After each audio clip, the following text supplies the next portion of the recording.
আমি এখানে দুটো সেলো টেপ ফুরিয়ে যাওয়ার পর যে কাগজের বেসটা থাকে সেই কাগজের বেস নিয়েছি। আর কিছু পুরনো ছিট বাড়িতে পড়েছিল, সেই ছিট দুটো সরু সরু করে কেটে নিয়েছি।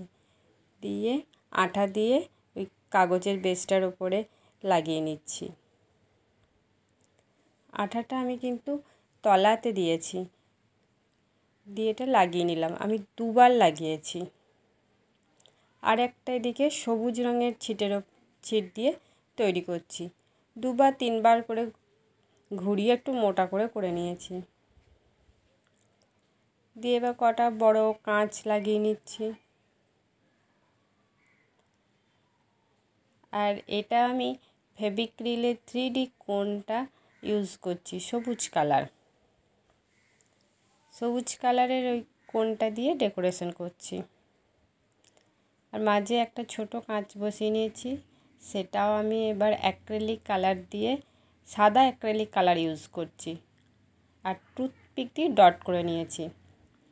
আর এইদিকে যেটা সবুজ কালারের চুড়িটা তৈরি করছিলাম, সেটাও ওই সাদা অ্যাক্রিলিক কালার দিয়ে ফুল, ডট এসব করে ডেকোরেশন করছি।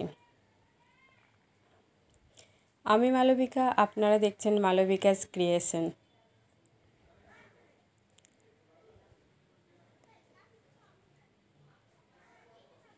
ওই একই ডিজাইন আবার রিপিট করছি।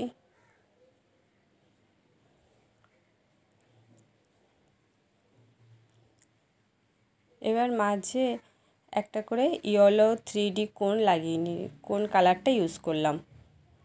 এখানেও মাঝে ছোট একটা কাঁচ বসিয়ে তার চারিদিকে ইয়েলো 3D কোনের যে কালারটা আছে সেটা দিয়ে ডেকোরেশন করছি।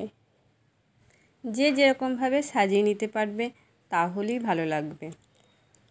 ফেলে দেওয়া জিনিসগুলো দিয়ে দেখুন না কি সুন্দর হয়ে গেল। যদি ভালো লেগে থাকে তাহলে অতি অবশ্যই একটা লাইক করবেন, কমেন্ট করে জানাবেন। আর নমস্কার।